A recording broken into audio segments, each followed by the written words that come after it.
the Untouched Mysteries. In the cradle of civilization, long before Alexander the Great or Julius Caesar, kings ruled city-states on the fertile plains between the Tigris and Euphrates.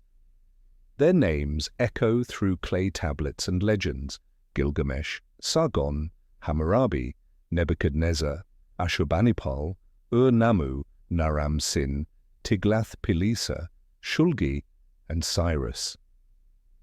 How did these men seize power? What did they build or destroy? Why do their stories still captivate us? Welcome to the Untouched Mysteries, and welcome to a journey across 4,000 years, from Sumer's mud-brick cities to Persia's vast empire. Settle in for 40 minutes of history, myth, and monumental ambition. Gilgamesh of Uruk. What if the world's first epic hero was also a real king who ruled a city and built walls that still appear in clay records? Gilgamesh is famous from the Epic of Gilgamesh, a tale of friendship, gods, and the search for immortality. Yet tablets and inscriptions suggest he was also a historical king of Uruk during the early dynastic period, around 2800 to 2500 BC. The Sumerian king list names him as the fifth ruler after the flood and credits him with 126 years on the throne.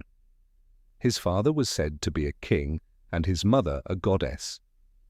Myth and reality are intertwined. As king, Gilgamesh is credited with colossal civic projects. The Tumul inscription praises him for rebuilding the walls of Uruk and the Temple of Enlil.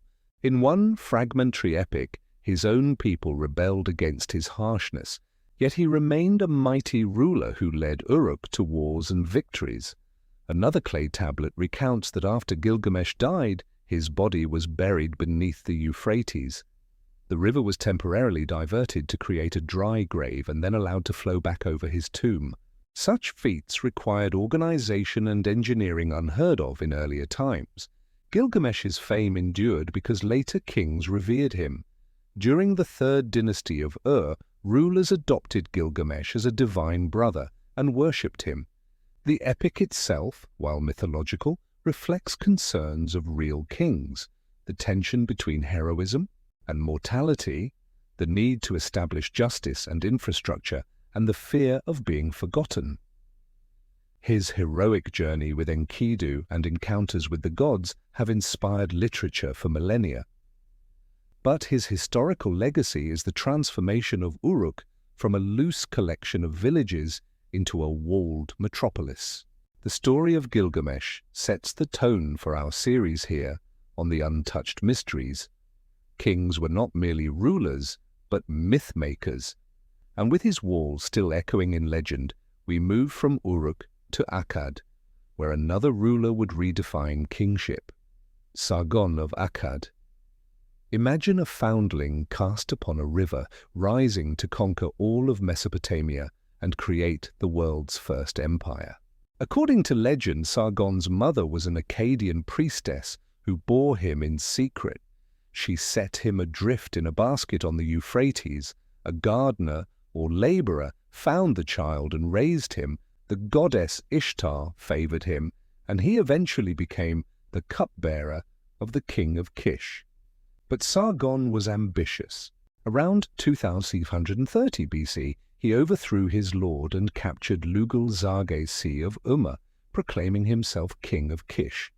On clay tablets, he boasted of triumphing in 34 battles and washing his weapons in the sea. Sargon established a new capital, Akkad, whose location remains a mystery. He dispatched Akkadian governors to rule the Sumerian city-states, tore down their defensive walls, and promoted trade and commerce across his empire by adopting Akkadian as the official language. Sargon fostered administrative unity and cultural exchange. His rule lasted more than half a century, and he founded a dynasty that continued through his grandson, Naram-Sin. Sargon's popularity lies in his pioneering vision. He turned a patchwork of rival cities into a centralized state that stretched from the Mediterranean to the Persian Gulf. Legends call him the first true king. He built infrastructure, including canals that improved irrigation and trade, and he claimed divine favor as the chosen of Ishtar. Sargon's success set a precedent for later emperors, and his stories inspired the Bible's account of Moses floating in a basket. Sargon shows that humble origins need not limit ambition. His empire would inspire later kings, yet even the greatest lawgivers must contend with justice. This brings us to Hammurabi of Babylon. What if the key to governing a vast and diverse realm is to carve your laws in stone? Hammurabi rose to the throne of Babylon around 1792 BC. Unlike Sargon's mythical birth, his succession was orderly.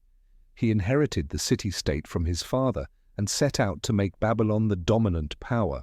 Hammurabi is best known for the Code of Hammurabi, a stele inscribed with 282 case laws covering economic, family, criminal, and civil matters. Carved on black diorite, the laws dealt with everything from trade contracts to physicians' fees and set punishments based on social status. The preface asserts that Hammurabi was chosen by the gods to make justice prevail in the land and destroy the wicked. But Hammurabi was also a shrewd conqueror. In his 30th year, he turned south, conquering Lhasa and Mari, thus uniting all of southern Mesopotamia under Babylonian rule and shifting the center of power from Sumer to Babylon. He allied with and later defeated the kingdom of Eshnunna and the Elamites. Throughout his reign, he built and restored temples and defensive walls, dug canals to irrigate fields and supply his capital, and waged wars to secure trade routes.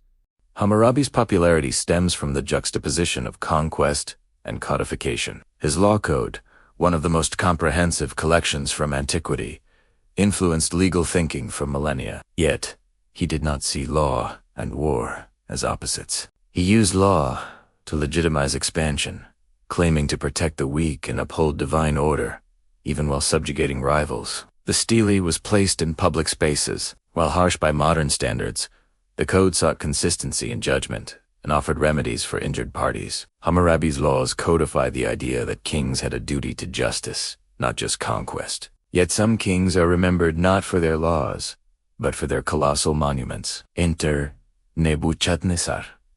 Segundo Nebuchadnezzar, Segundo of Babylon, is a ruler remembered for conquering kingdoms or for creating legendary gardens and glittering gates. Nebuchadnezzar II reigned over the Neo Empire from 605 to 562 BC. He is infamous in the Hebrew Bible for besieging Jerusalem in 587 BC, destroying the kingdom of Judah, deporting much of its population, and beginning the Babylonian exile. His conquests also included the wealthy cities of Tyre and others along the Levantine coast, restoring Babylon's fortunes. But Nebuchadnezzar's legacy is built in bricks and glazed tiles. He embarked on an unprecedented building program, reconstructing the Esagila temple, dedicated to Marduk, and the towering ziggurat. He widened and paved the processional way, lined it with lion reliefs, and led processions to the Ishtar Gate, an enormous entrance adorned with shimmering blue tiles and images of dragons and bulls. In later accounts, he is credited with constructing the Hanging Gardens of Babylon,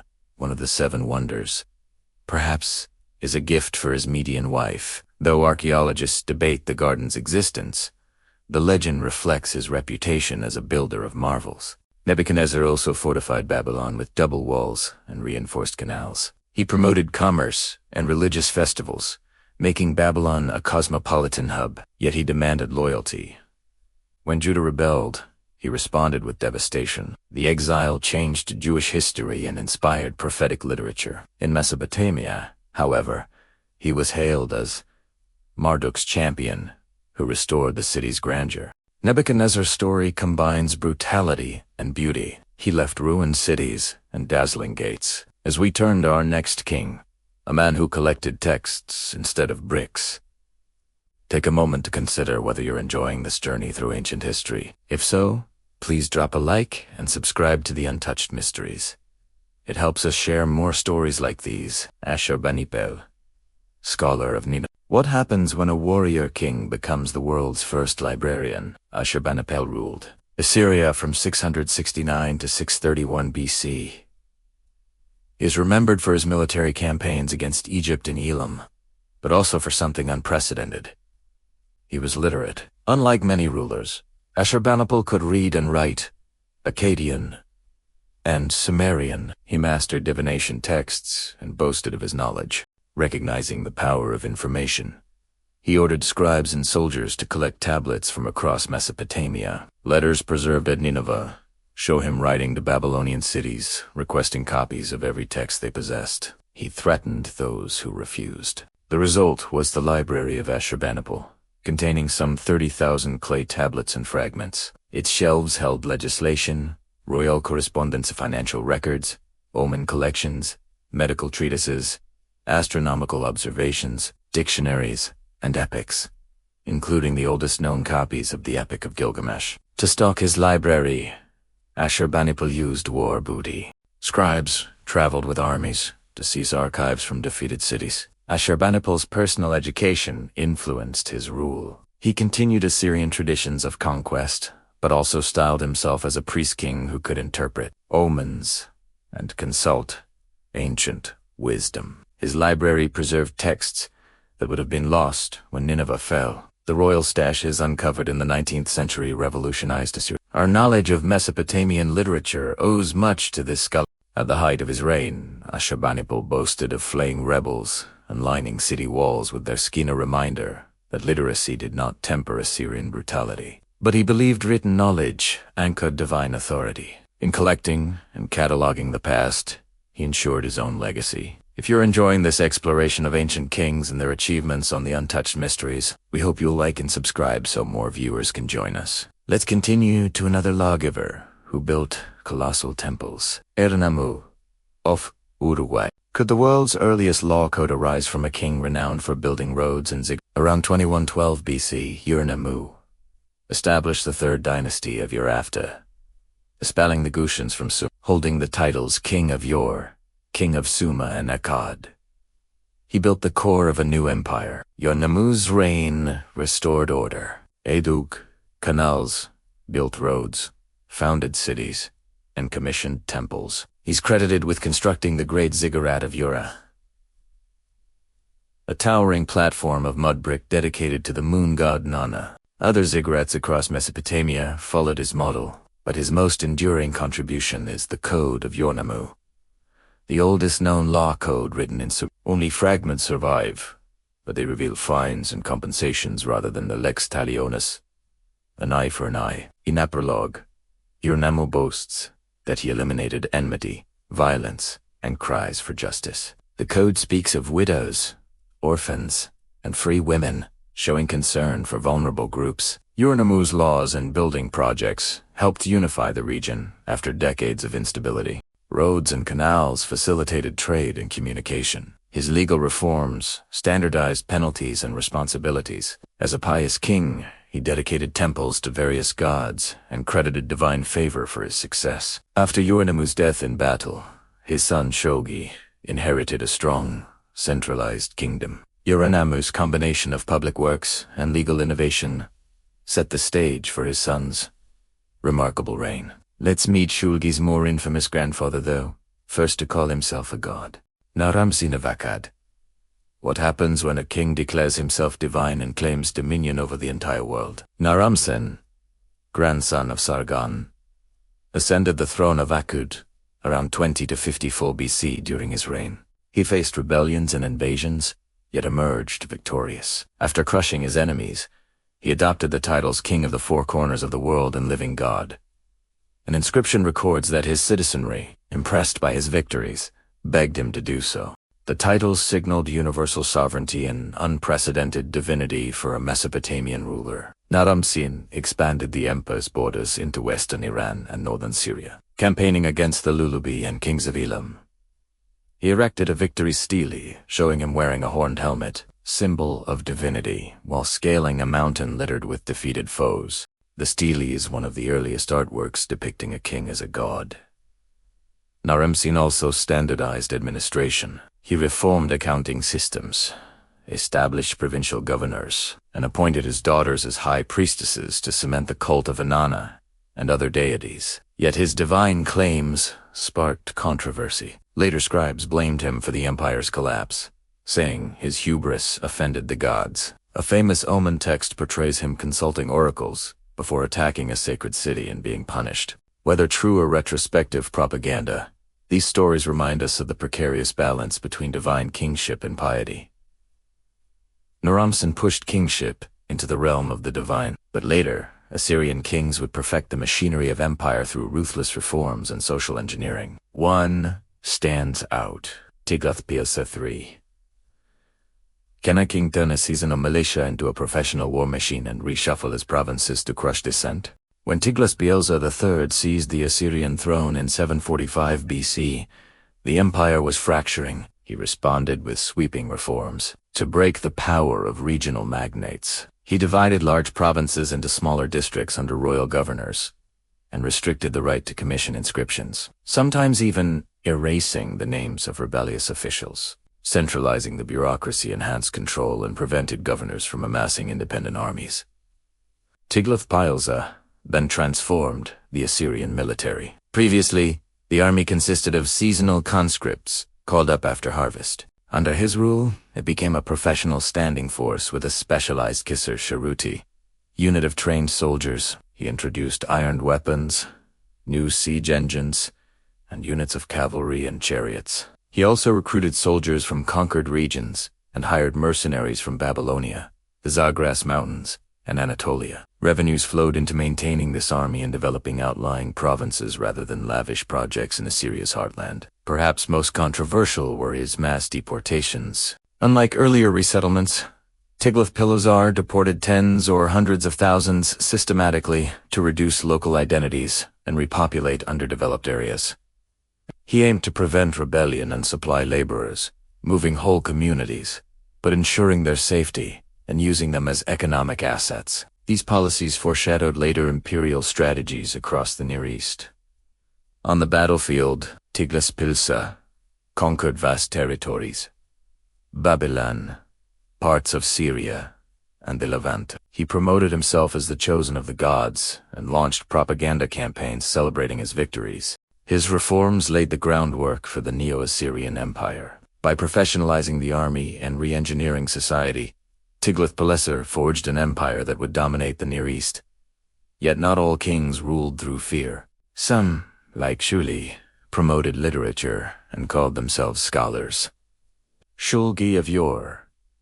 What if a king could read, write, compose hymns, play music, and still command armies? Shulgi succeeded his father, Ur-Nammu. On the throne around 2094 BC, he ruled for nearly half a century and left a legacy of reforms and cultural patronage. One of his first acts was to complete his father's great ziggurat and expand temples. He erected the Wall of the Land, a defensive barrier across Mesopotamia to repel Amorite and Elamite incursions. To pay for its garrisons, he taxed temple estates, intertwining religious and military finances. Shulgi portrayed himself as a polymath. Court hymns claimed he could solve mathematics, compose music, and speak multiple languages. He reformed the scribal curriculum, standardizing Sumerian literature and promoting royal hymns. According to one inscription, he declared himself a god, the first such claim since Naram. This deification helped legitimize his authority and perhaps reinforce loyalty among subjects accustomed to divine kings. Economically, Shulgi expanded trade across the Near East. He refurbished and built new temples, linking his reign to piety, and undertook military campaigns to maintain control over Sumer and Akkad. His legal and administrative reforms streamlined taxation and record-keeping. By sponsoring literature, he ensured that Sumerian hymns, epics, and proverbs were copied and preserved. Some scholars regard him as the first ruler to create a state-sponsored curriculum. Shulgi's blend of war, literature, and self-deification marks him as one of the most complex kings in Mesopotamian history. As we approach the end of our journey with the Untouched mysteries, we meet a conqueror renowned not for cruelty, but for compassion: Cyrus the Great. How did an emperor conquer the world's greatest city without a fight, and then issue a declaration of human rights? Cyrus II, later called Cyrus the Great, founded the Achaemenid Persian Empire in the mid-6th century BC. After conquering Media and Lydia, he turned his sights on Babylon. In 539 BC, the Babylonians opened their gates to him. He entered in peace amidst joy and jubilation. Unlike many conquerors, Cyrus ordered that the city not be pillaged. He returned statues of gods that had been seized in earlier wars, and publicly worshipped Marduk to legitimate his rule. Cyrus is famous for freeing the Jews who had been deported by Nebuchadnezzar. He allowed them to return to Judah and rebuild their temple. The Cyrus Cylinder, a baked clay barrel discovered in Babylon, records how he restored temples and repatriated displaced peoples. It proclaims freedom of religion and the right of communities to return home. Modern scholars often call the cylinder the world's first charter of human rights. Cyrus used these policies of tolerance and respect to stabilize his empire. He sought to present himself as a liberator rather than an oppressor. Cyrus built the capital at Pasargadae, where terrace gardens and palaces blended Persian and Mesopotamian styles. He created a system of satrapies, provinces governed by local elites under Persian oversight. His reforms allowed diverse cultures to coexist under imperial administration. Cyrus died in battle around 530 BC and was buried in a modest tomb. His empire was expanded by successors such as Cambyses and Darius, but his founding vision of pluralism endured. Cyrus's unusual combination of military prowess and tolerance made him an icon across cultures, from the Hebrew Bible to Greek historians, and from the walls of Uruk to the gates of Babylon, from the ziggurats of Ur to the palaces of Persia. These kings shaped human history. Gilgamesh taught us about mortality. Sargon united Mesopotamia. Hammurabi codified laws. Nebuchadnezzar built wonders. Ashurbanipal preserved knowledge. Ur-Nammu and Shulgi established justice and scholarship. Naram-Sin and Tiglath-Pileser pushed the limits of kingship. And Cyrus showed that power can be tempered with mercy. Their stories are carved on stone, pressed into clay, and whispered in epics. Which king impressed you the most? Let us know in the comments. And if you enjoyed this journey through ancient Mesopotamia with the untouched mysteries, please subscribe for more. History Unfolded.